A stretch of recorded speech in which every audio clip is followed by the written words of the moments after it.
Shalom Bapak Ibu Jemaat yang dikasihi Tuhan. Shalom, shalom. Bersyukur untuk hari ini, bersyukur sepanjang minggu ini untuk pemeliharaan Tuhan atas setiap kita. Dimanapun Anda berada Bapak Ibu Saudara, saya mengajak Anda, mari kita bersama-sama memuji Tuhan, menyembah Tuhan. Percaya Allah hadir dimanapun Anda berada. Percaya Allah hadir bersama dengan Anda, bersama dengan kita di setiap rumah-rumah. Mari Bapak Ibu kita datang kepada Tuhan. Bapak, kami bersyukur. Terima kasih untuk pemeliharaanmu sepanjang minggu ini. Nyata Tuhan, kami baik Tuhan. Dalam segala situasi, dalam segala hal Tuhan, kami percaya Tuhan mendatangkan kebaikan bagi setiap kami. Kami menyembah, kami bersyukur, kami mengagungkan Engkau pagi hari ini Tuhan. Haleluya. Terima kasih. Kami bersyukur, kami memuji, mengagungkan nama-Mu Tuhan. Oh, mari berkata bersama, banyak yang Kau perbuat, banyak yang Kau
dalam kekekalan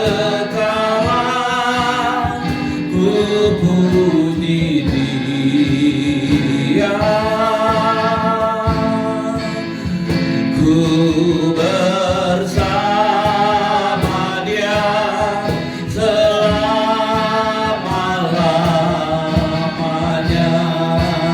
Hormat Yesus, hormati Yesus, puji Immanuel. Rajaku, Rajaku, Tuhanku, bintang fajar di dalam kekekalan, di dalam kekekalan ku puji Dia, ku bersamanya selama-lamanya.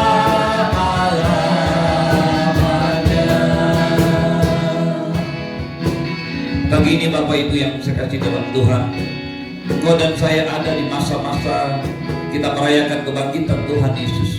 Kita merayakan kenaikan Dia. Yesus yang adalah Tuhan ada sejak sebelum dunia ini ada. Dialah Allah, Dialah Tuhan, tidak pernah berubah. Dia hidup sebagai manusia untuk menyelamatkan dosa Anda dan saya. Lalu kematian tidak bisa membatasi kuasa dan hakikat Dia sebagai Allah. Dia bangkit, Dia naik ke surga, duduk di sebelah kanan Allah Bapa, dan akan datang dari sana untuk menghakimi orang hidup dan mati. Dia akan memerintah bersama-sama dengan gerejanya, dengan umatnya. Pagi hari ini saya mengajak setiap Bapak Ibu sekalian, angkat hatimu, sembah Dia, hormati Dia di dalam sebuah sikap doa. Mungkin kau ada di rumah, mungkin kau sedang duduk, mungkin kau sedang diam, mungkin kau sedang menikmati keseharianmu di rumah. Tapi pagi hari ini kau dan saya sedang berada dalam hadirat Allah. Itu sebabnya saya menantang, saya mengajak Bapak Ibu sekalian, bangkit berdiri dari tempat dudukmu dan kita menyembah Tuhan bersama-sama. Katakan, hormati Yesus,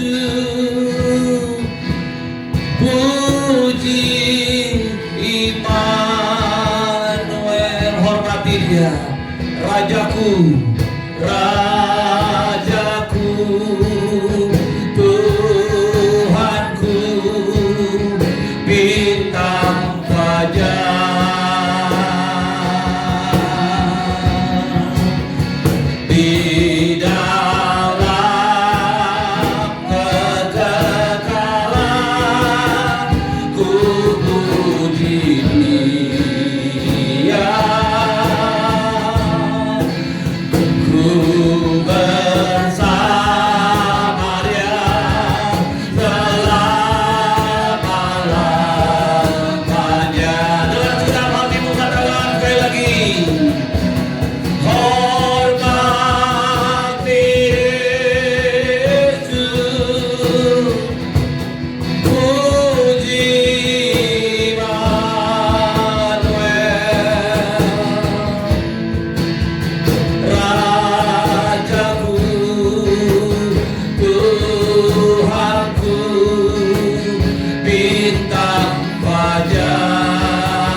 Biar ada masaka ya rada bayar. Pagi ini kalau kami bisa beribadah, kami bersyukur kepadamu Tuhan. Dengan semua keterbatasan kami, tapi kami terus menghormati Engkau. Engkau yang hadir bersama-sama kami. Kami bersyukur kami punya Allah yang tidak pernah berubah, Allah yang dahsyat, Allah yang penuh dengan kuasa, yang tidak terbatas apa yang Kau lakukan di tempat ini. Kami berbeda ruangan, kami berbeda lokasi, tapi kami percaya Tuhan bersama-sama dengan kami. Karena itu pagi hari ini kami berdoa, dimanapun kami berada, dimanapun Kau berada, jemaat yang dikasih Tuhan, kuasa Roh Kudus sanggup menjamahmu, kuasa Roh Kudus sanggup menyembuhkanmu, kuasa Roh Kudus sanggup melepaskan dan membebaskanmu, kuasa Roh Kudus sanggup menjamahmu. Dari tempat ini aku berdoa di dalam nama Tuhan Yesus, pengurapanmu turun ke atas rumah-rumah, ke atas kota-kota di mana mereka melihat tayangan secara langsung maupun tunda. Di dalam nama Tuhan Yesus, kuasa yang sama, kuasa yang membangkitkan Tuhan Yesus dari kematian, itulah yang menjamah setiap mereka. Roh Kudus jamah di dalam nama Tuhan Yesus, jamah setiap orang yang menyaksikan tayangan ini, baik secara langsung maupun tunda, di dalam nama Tuhan Yesus. Semua yang percaya dan siap diberkati Tuhan berkata amin. Berikan tepuk tangan, berikan sorak-sorai bagi Tuhan. Haleluya. Success people, I grow, I go, I glorify. Charismatic people say I grow, I go, I glorify. Berikan tepuk tangan sekali lagi bagi Tuhan. Silakan duduk Bapak Ibu sekalian. Markus pasal 16 ayat yang ke-14. Markus pasal 16 ayat yang ke-14 sampai dengan 16. Markus pasal 16 ayat 14 sampai 16. Akhirnya Yesus menampakkan diri kepada ke-11 orang itu ketika mereka sedang makan, dan ia mencela ketidakpercayaan dan kedegilan hati mereka. Oleh karena mereka tidak percaya kepada orang-orang yang telah melihat dia sesudah kebangkitan. Lalu ia berkata kepada mereka, pergilah ke seluruh dunia, beritakanlah Injil kepada segala makhluk. Siapa yang percaya dan dibaptis akan diselamatkan, tetapi siapa yang tidak percaya akan dihukum. Bapak Ibu, saudara yang saya kasih di dalam Tuhan, dimanapun kau berada, pagi ini kita masih dalam suasana merayakan kebangkitan Tuhan Yesus. Saya ingin ulangi sekali lagi Bapak Ibu sekalian yang saya kasih dalam Tuhan, kebangkitan Tuhan Yesus merupakan fondasi iman setiap orang percaya. Karena kalau saja Tuhan Yesus tidak bangkit, firman Tuhan berkata, tidak ada pengharapan bagi Anda dan saya. Kebangkitan Tuhan Yesus merupakan sebuah fondasi iman kekristenan setiap orang Kristen. Karena dengan kebangkitan Tuhan Yesus dari kematian membuktikan bahwa Dia adalah Tuhan, membuktikan bahwa apa yang dinubuatkan oleh nabi-nabi itu terjadi hingga saat ini. Apa yang dikatakan, apa yang dituliskan oleh kitab para nabi di dalam Taurat, di dalam Perjanjian Lama, itu masih berlaku hingga saat ini. Bapak Ibu sekalian yang saya kasih dalam Tuhan, fondasi kekristenan inilah yang justru tidak dimiliki, tidak disadari, tidak dipikirkan oleh murid-murid Tuhan yang akhirnya menjadi rasul-rasul. Padahal kalau Anda dan saya tahu, Tuhan Yesus sudah mengajar mereka firman Tuhan. Tuhan Yesus sudah bersama-sama dengan mereka. Mungkin tidak di sekolah teologi, karena waktu itu bukan sekolah teologi, tapi dia bersama-sama dengan mereka. Pada waktu pagi hari dia bangun, dia tidur bersama-sama dengan mereka, dia bangun, berdoa, makan, tinggal bersama-sama dengan Tuhan Yesus 3,5 tahun. Saya pernah menghitung Bapak Ibu sekalian, kalau mengikuti aturan perkuliahan yang ada, maka murid-murid Tuhan itu SKS-nya sudah sangat cukup untuk ikut program S3 doktoral. Bayangkan Anda Bapak Ibu sekalian, kalau kita nggak usah hitung tidurnya, bangun, dan kerap kali Tuhan Yesus ngajak mereka berdoa hingga tengah malam. Bangun di pagi hari, waktu hari masih gelap, Markus 1 ayat 35. Yesus sudah bangun dan berdoa. Itu sebuah pelajaran. Dan kalau kita hitung dengan jam pelajaran tatap muka bersama-sama dengan Tuhan Yesus, maka murid-murid Tuhan itu adalah orang-orang yang sudah selevel dengan tingkat doktor teologi. Yesus bukan hanya mengajar mereka di kelas, Yesus mengajar mereka di jalan, Yesus mengajar mereka di pasar, Yesus mengajar mereka di bait Allah, Yesus mengajar mereka di danau, Yesus mengajar mereka dimanapun tempat.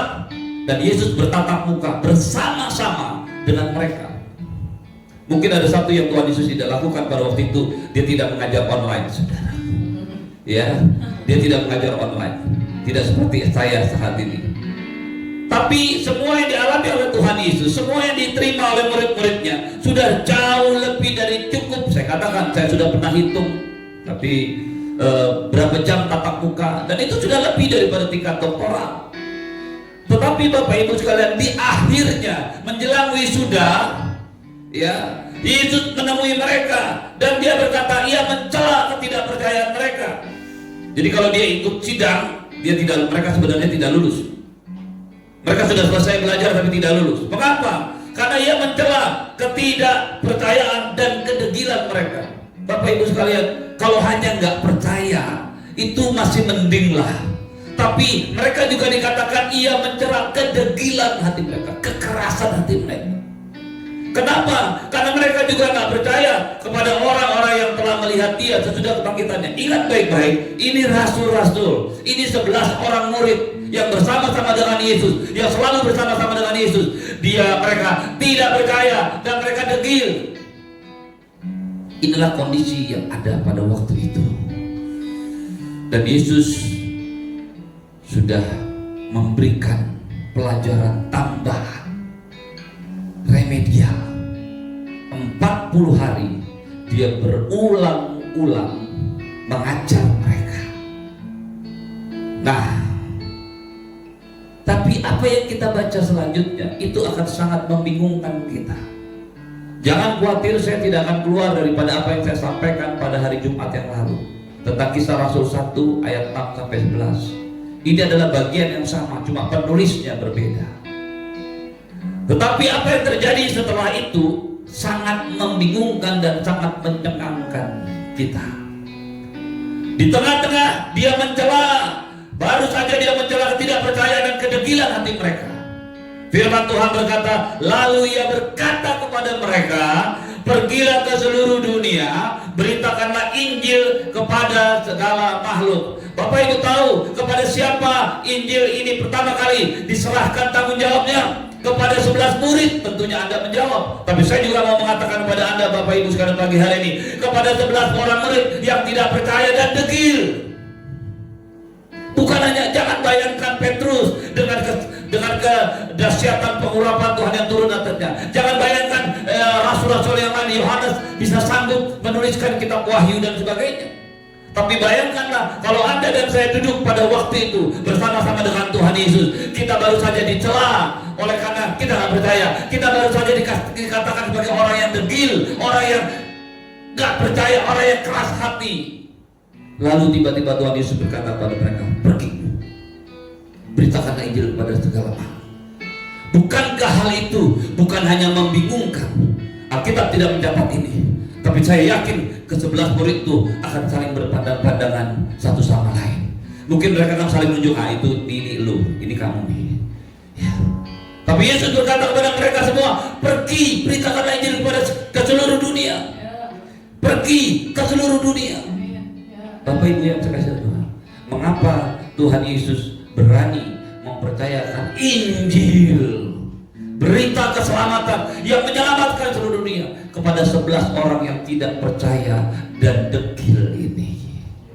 Pagi ini saya ingin mengajak Bapak Ibu sekalian berpikir. Kalau kita melihat firman Tuhan, kita harus masuk ke dalamnya. Jangan hanya melihat mereka dari sekarang, tapi Anda dan saya harus masuk ke dalam posisi itu. Di tengah-tengah Yesus mencela ketidakpercayaan dan kedegilan, tiba-tiba dia berkata, pergilah ke seluruh dunia, beritakan Injil kepada segala makhluk. Mengapa?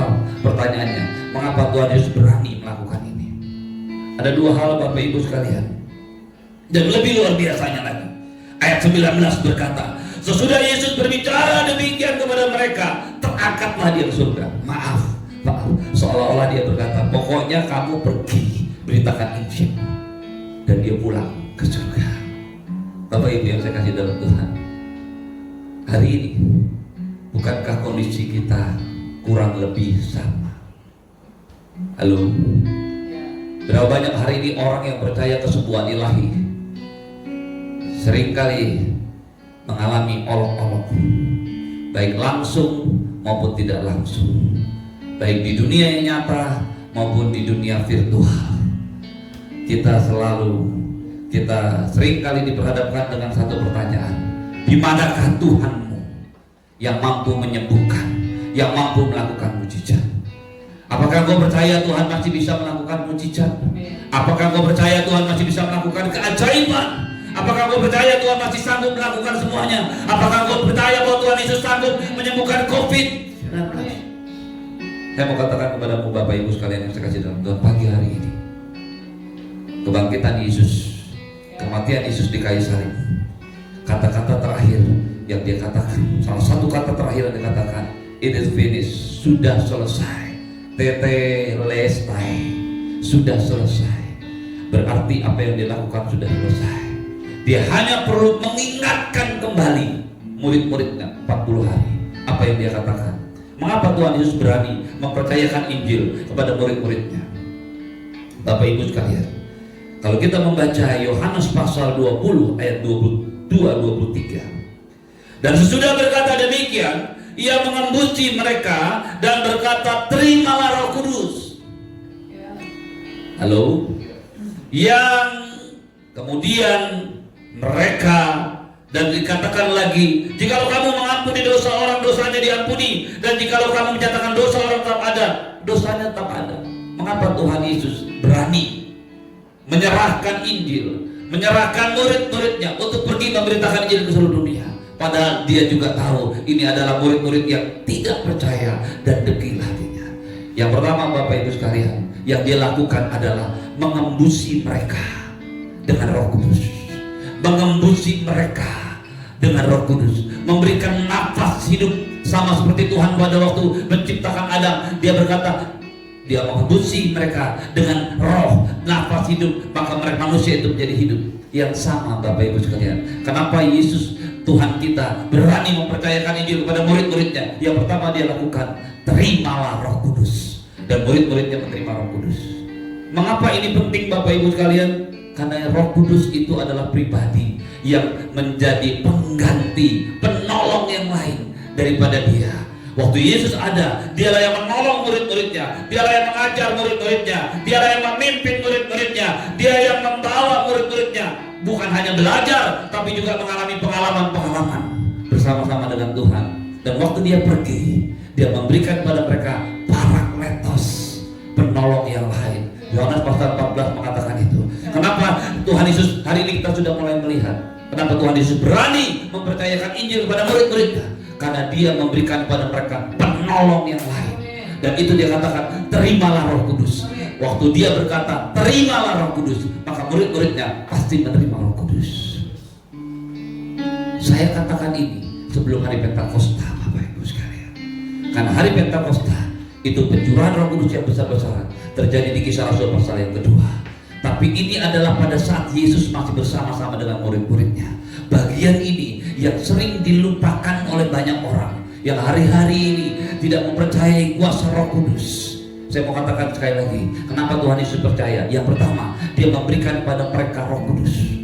Apa yang Roh Kudus bisa lakukan? Yohanes 16 ayat 13 berkata, tapi apabila ia datang, yaitu Roh kebenaran, dia akan memimpin kamu ke dalam seluruh kebenaran. Sebab ia tidak akan berkata-kata dari dirinya sendiri, tapi segala sesuatu yang didengarnya, itulah yang akan dikatakannya. Dan dia akan memberitakan kepadamu hal-hal yang akan datang. Ada dua hal yang ayat ini catat. Ada banyak hal yang lain, tapi ada dua hal, minimal dua hal yang Yesus katakan Roh Kudus bisa lakukan. Yang pertama, dia akan memimpin kamu ke dalam seluruh kebenaran. Roh Kudus, kenapa Tuhan Yesus memberikan Roh Kudus kepada murid-muridnya? Kenapa Tuhan Yesus menghembuskan Roh Kudus kepada murid-muridnya? Karena dia tahu Roh Kudus ini akan memimpin mereka, yang akan guide mereka, yang akan membawa mereka ke dalam seluruh kebenaran. Jadi kalau Tuhan Yesus, kalau Anda dan saya melihat murid-muridnya, mereka tetap orang-orang yang memang punya kemungkinan tidak percaya dan degil. Tapi Tuhan Yesus tahu, dia memberikan kepada mereka Roh Kudus, dan Roh Kudus itu tinggal dalam hidup mereka.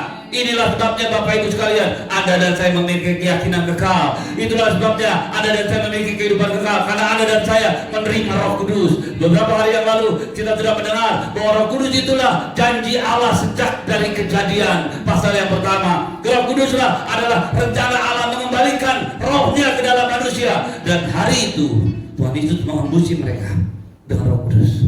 Karena Roh Kudus yang akan menuntun mereka ke dalam kebenaran. Pelajaran Tuhan Yesus sudah selesai, tapi ada banyak kebenaran-kebenaran lain yang harus diketahui oleh murid-muridnya, dan itu adalah fungsi atau peran daripada Roh Kudus. Yang kedua, Roh Kudus akan memberitakan kepadamu hal-hal yang akan datang. In the future, dia akan memberitakan, dia akan memimpin. Dia adalah Allah, adalah pribadi Allah, dan dia akan membawa Anda dan saya memberitahukan hal-hal yang akan di depan. Dan ini yang saya hari-hari ini Bapak Ibu sekalian, hari-hari ini adalah bukan sebuah pikiran saja. Bisa saja Roh Kudus memberitahukan kepada sebuah pemikiran akal budi kepada kita. Betul, saya percaya itu. Tapi juga bisa saja dia bertindak, dia berpikir, dia berbuat, dia melakukan semua secara adikodrati supranatural. Beberapa kali dalam pelayanan saya, Roh Kudus memberitahukan pada saya hal-hal yang akan terjadi di depan. Dan saya melihat, satu kali ada satu orang datang ke kota Pontianak. Dia datang dari Sintang, 380 km dari Pontianak. Dia datang untuk minta didoakan. Dan Roh Kudus menyuruh saya untuk tidak berdoa untuk dia sampai ibadah selesai. Dan saya juga heran, saya hanya berdoa biasa untuk dia. Orang ini kembali pulang ke tempatnya. Saya doakan biasa, saya doakan biasa. Minggu depannya dia terbang lagi naik pesawat, datang lagi ke Pontianak. Dan kali yang kedua ini pun Roh Kudus tidak mengizinkan saya untuk berdoa selama ibadah. Selesai ibadah, orang ini mau pamit. Tiba-tiba Roh Kudus berkata kepada saya, kamu doakan dia. Dan saya doakan dia. Pada waktu saya doakan dia, saya mendapatkan sebuah visi dari Tuhan dan sebuah gambaran tentang sebuah keadaan. Pada waktu saya sampaikan kepada yang bersangkutan, orang ini kaget melihat saya dan dia berkata, apakah Bapak pernah pergi ke rumah saya? Saya tidak pernah pergi ke rumahmu, saya baru tahu namamu hari ini. Tapi Roh Kudus memberitahukan kepada saya apa yang ada dalam hidupmu, apa yang ada di rumahmu, apa yang terjadi. Dia jatuh, dia nangis, dia terus tukur. Kemudian dari situlah Bapak Ibu sekalian, gereja Bethany Fresh Anointing di Sintang dimulai. Karena orang ini kemudian mengajak teman-teman yang lain berkumpul dan saya datang ke sana. Itulah yang sanggup Roh Kudus lakukan. Dia akan memberitahukan kepadamu hal-hal yang di depan. Ini bukan hanya pikiran yang pintar, bukan hanya hikmat yang berlebihan, bukan. Dia bisa lakukan itu, tapi dia juga bisa lakukan perkara-perkara yang supranatural dalam hidupmu. Kenapa? Karena dia Roh Kudus. Jadi Roh Kudus dihembusi oleh Tuhan Yesus. Tuhan Yesus menghembusi murid-muridnya dengan Roh Kudus, karena dia tahu Roh Kudus akan memimpin mereka dan Roh Kudus akan memberitahukan kepada mereka hal-hal yang akan datang. Kita kembali ke kitab Markus tadi. Lalu apa yang terjadi Bapak Ibu sekalian? Mungkin kau berkata, Pak, apakah itu hanya berlaku di perjanjian lama? Di perjanjian baru, perjanjian lama pun menjadi berbeda.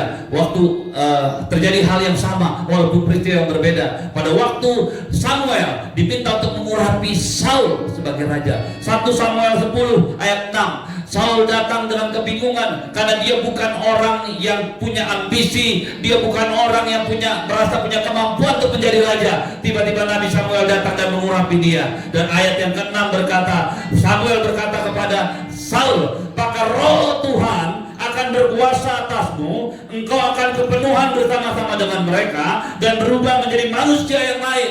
Pada waktu Roh Kudus menguasai Saul, maka dia akan menjadi manusia yang lain. Bahasa Ibrani daripada manusia yang lain, es-ahair. Es-ahair itu adalah manusia yang berbeda, lebih daripada sebelumnya. Mengapa Saul menjadi manusia yang berbeda lebih daripada sebelumnya? Karena Roh Kudus menguasai dia. Roh Kudus itu ada sejak awal penciptaan, sejak awal segala sesuatu, karena dia juga Allah. Bapak Ibu sekalian, mengapa Tuhan Yesus berani mempercayakan Injil kepada ke-11 murid? Karena dia tahu Roh Kudus yang akan memimpin mereka, Roh Kudus yang akan menguasai mereka, Roh Kudus yang akan membawa murid-muridnya, menggantikan peran dia. Bahkan yang lebih hebat lagi, Roh Kudus akan ada di mana-mana, memimpin Anda dan saya hari ini, dimanapun kau dan saya berada. Berikan tepuk tangan, berikan sorak-sorai bagi Tuhan. Haleluya. Roh Kudus yang sama yang memimpin murid-muridnya, yang menutupi setiap kelemahan, ketidakpercayaan dan kedegilan mereka. Roh Kudus yang sama yang akan menuntun hidup Anda dan saya. Roh Kudus yang sama yang tahu kelemahan Anda dan saya. Roh Kudus yang sama yang tahu ketidakpercayaan Anda dan saya. Roh Kudus yang sama yang bahkan juga tahu kekerasan hati Anda dan saya. Tapi waktu Roh Kudus itu masuk dalam hati kita, waktu kita bertobat dan percaya terima Tuhan Yesus sebagai Tuhan dan Juru Selamat pribadi, Roh Kudus itu, Tuhan Yesus bersama-sama dalam Roh Kudus akan masuk dalam hati dan hidup kita. Dia akan memimpin hidupmu ke dalam seluruh kebenaran. Dia akan membawamu masuk dalam kebenaran, karena Dia ada untuk menyiapkan umat yang percaya menjadi mempelai Kristus, menjadi gereja Tuhan yang kuat, yang penuh dengan kuasa, yang menyatakan kemuliaan Tuhan, yang memiliki karakter ilahi yang sama seperti karakter ilahi yang dalam diri Tuhan Yesus. Itulah yang Roh Kudus lakukan kepada murid-muridnya, dan itulah yang juga Roh Kudus lakukan kepada kita. Kita jadi sekarang mengerti Bapak Ibu sekalian. Lalu pertanyaannya terakhir, pertanyaannya, mengapa setelah mereka murid-murid dipenuhi dengan Roh Kudus, setelah murid-murid memiliki Roh Kudus dalam hatinya, Tuhan Yesus masih menyuruh mereka menunggu di Yerusalem sampai janji Bapa digenapi? Janji apa lagi? Banyak orang berpikir janji itu adalah kedatangan Roh Kudus. Sekali lagi dengan segala hormat Bapak Ibu sekalian, Anda mesti kembali kepada Alkitab. Murid-murid Tuhan sudah memiliki Roh Kudus. Mereka sudah menerima Roh Kudus. Lalu janji apa yang sebenarnya diberikan Tuhan Yesus pada murid-muridnya? Itu kembali kepada pembacaan Alkitab kita hari Jumat malam. Tetapi kamu akan menerima kuasa kalau Roh Kudus turun ke atas kamu, dan kamu akan menjadi saksiku di Yerusalem, Yudea, Samaria, dan sampai ke ujung bumi. Janji itu bukan kedatangan Roh Kudus, karena Roh Kudus itu sudah ada dalam diri mereka. Janji itu sebenarnya adalah turunnya kuasa. Turunnya kuasa. Kuasa inilah yang membuat murid-murid menjadi berbeda. Roh Kudus memimpin dari dalam. Roh Kudus membawa mereka ke dalam seluruh kebenaran. Roh Kudus memberitahukan segala sesuatu di depan. Tapi Roh Kudus yang sama perlu turun ke atas saudara dan saya. Kata turun ke atas kita, itu kata yang sama digunakan Tuhan Yesus pada waktu Dia selesai dari masa baptisan, kemudian dicobai di padang gurun dan Dia mulai melayani. Dia berkata, Lukas pasal 18, Roh Tuhan ada atasku oleh sebab Dia mengurapi aku. Jadi janji Tuhan kepada murid-muridnya bukan janji mereka menerima Roh Kudus, karena Roh Kudus sudah ada dalam diri mereka. Tapi janji Tuhan itu mereka akan menerima kuasa. Bagaimana caranya mereka menerima kuasa? Kalau Roh Kudus turun ke atas mereka, mengurapi, turun ke atas. Berbeda dengan tinggal di dalam. Turun ke atas itu berbicara pengurapan. Anda dan saya dikuasai sepenuhnya. Dia bisa ada di dalam diri kita, tapi Dia tidak menguasai hidup kita. Karena itu tergantung pada Anda dan saya mau dipimpin oleh Dia atau tidak. Tapi waktu Dia turun ke atas kita, waktu Roh Kudus mengurapi kita, maka yang didapatkan adalah kuasa. Hari-hari ini Anda dan saya membutuhkan kuasa yang sama. Kita membutuhkan kuasa yang sama. Supaya apa? Supaya kita menjadi saksi di Yerusalem, Yudea, Samaria, dan sampai ke ujung bumi. Hanya terjadi pada waktu Anda dan saya menerima kuasa.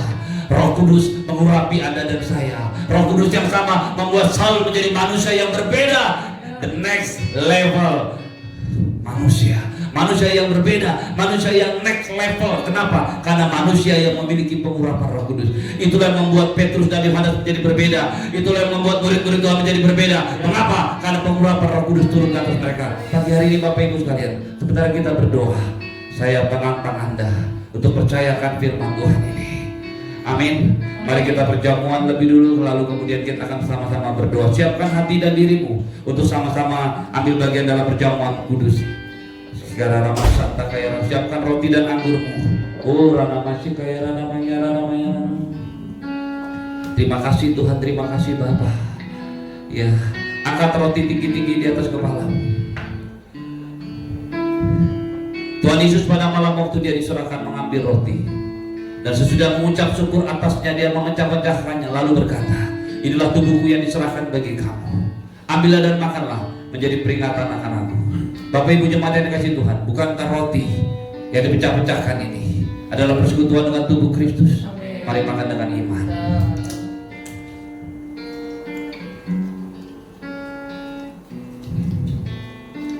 Ambil anggurmu dan angkat tinggi-tinggi di atas kepala. Lalu ia mengambil cawan sudah makan dan berkata, cawan ini adalah perjanjian baru yang diteraikan oleh darahku. Ambillah dan minumlah. Sebab setiap kali kamu meminumnya, kamu memberitakan kematian aku sampai aku datang kembali. Bapak Ibu yang dikasihi dalam Tuhan, bukankah cawan yang atasnya kita ucapkan syukur ini adalah persekutuan dengan darah Tuhan Yesus? Mari kita minum bersama-sama dalam nama Yesus.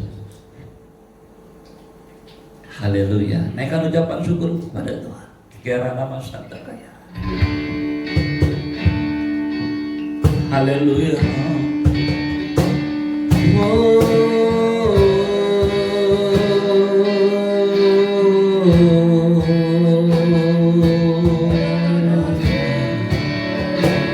Iya nama Santa Kaya, nama ya nama Santa dia Santa.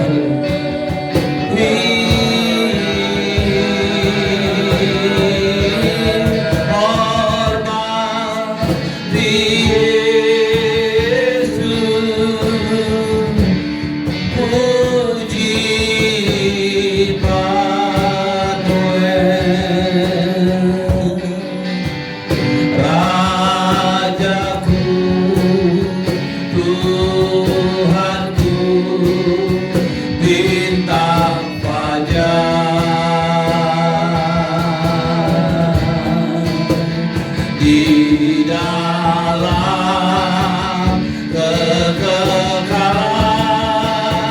ku puji Dia, ku bersama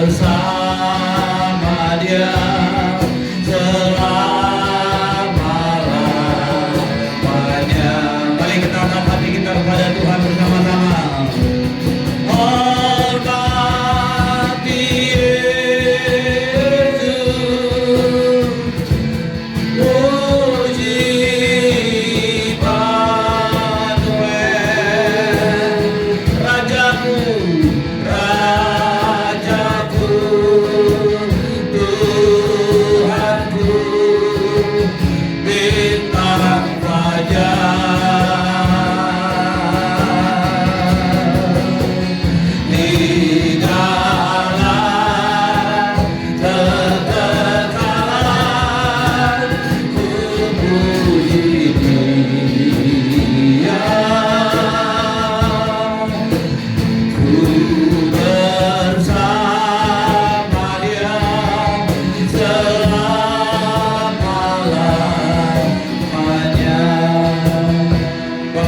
Di dalam Tuhan, kalau Tuhan Yesus berani mempercayakan berita Injil kepada murid-muridnya yang saat itu baru saja ia celah karena tidak percaya dan degil hatinya, kuasa yang sama, pribadi yang sama yang saat ini ada dan disediakan buat Anda dan saya.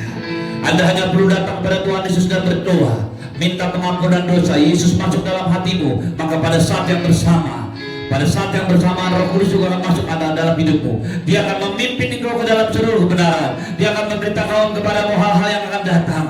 Dia juga akan mengurapi engkau. Datang kepada Tuhan, minta pengurapan Tuhan itu terjadi atas hidupmu. Jangan hanya berpikir tentang masalah, jangan hanya berpikir tentang kelemahanmu, jangan hanya berpikir tentang ketidakberdayaanmu. Yesus tahu semua itu, tapi Dia sudah memberikan Roh Kudus. Dia sudah memberikan solusi atas semua ketidakberdayaanmu. Dia sudah memberikan jawaban atas semua kekerasan hatimu. Waktu engkau dan saya datang kepada Tuhan, bertobat, menerima Yesus sebagai Tuhan dan Juru Selamat pribadi, Dia akan masuk dalam hidupmu. Roh Kudus Dia yang akan memimpin hidupmu ke dalam seluruh kebenaran, ke dalam seluruh kebenaran. Yang kedua, kalau kau merasa bahwa hari ini kau ingin menjadi saksi dan kau merasa ada sesuatu yang kurang, berdoa, minta kepada Roh Kudus supaya Dia mengurapimu. Roh Kudus turun ke atasmu dan kau akan menjadi manusia yang berbeda, manusia yang dipenuhi dengan urapan Tuhan, yang tetap sama sebagai manusia, tapi engkau memiliki sesuatu yang berbeda. Itulah yang membuat engkau berbeda daripada yang lain. Bapak Ibu yang saya kasih dalam Tuhan, selesai ibadah ini, Anda bisa, yang ingin dilayani secara khusus, secara pribadi, Anda bisa menghubungi call center di 0812 96 1069 0812 96 1069. Saya akan melayani Bapak Ibu sekalian. Saya menunggu Bapak Ibu sekalian sampai 1 jam setelah tayangan ini selesai, dan saya ingin berdoa bagi Bapak Ibu sekalian. Pagi hari ini mari kita akhiri ibadah kita dengan satu keyakinan, Roh Kudus yang akan memimpin kau ke dalam seluruh kebenaran, Dia juga yang akan mengurapi kau. Angkat tanganmu kepada Tuhan. Tuhan menyinari kau dengan wajahnya dan memberikanmu kasih karunia. Tuhan menghadapkan wajahnya padamu dan memberikanmu damai sejahtera. Kekasih-kekasih Tuhan, kembalilah ke dalam kehidupanmu menjadi saksi Kristus yang berkuasa, karena pengurapan Allah turun ke atasmu. Aku berdoa dalam nama Tuhan Yesus, dimanapun kau berada, pengurapan Allah turun ke atasmu pagi hari ini. Terima di dalam nama Tuhan Yesus pengurapan Allah yang sama. Roh Kudus, jamah setiap mereka yang membutuhkan, jamah setiap mereka yang mencari dan memerlukan kau dengan segenap hati. Bapak Ibu yang dikasih Tuhan, tetap tinggal dalam hadirat Tuhan, terus menyembah Tuhan, terus merenungkan firman Tuhan, membaca firman Tuhan, maka semua berkat yang berlimpah-limpah dari Bapa di surga, cinta kasih dari Tuhan Yesus, penyertaan Allah yang sempurna atas hidupmu terjadi, dan Roh Kudus yang akan memimpin hidupmu. Dia Allah yang setia, menjagaimu, membungkusmu, menyelimutimu dengan kebenaran, dan kau tidak akan pernah mengalami kekalahan pada waktu kau dan saya diurapi Tuhan bersama-sama dengan Yesus. Di dalam nama Tuhan Yesus, semua yang percaya katakan amin. Tepuk tangan, berikan soal-soal bagi Tuhan. Shalom, shalom. Sampai berjumpa di ibadah selanjutnya. Tuhan Yesus memberkati.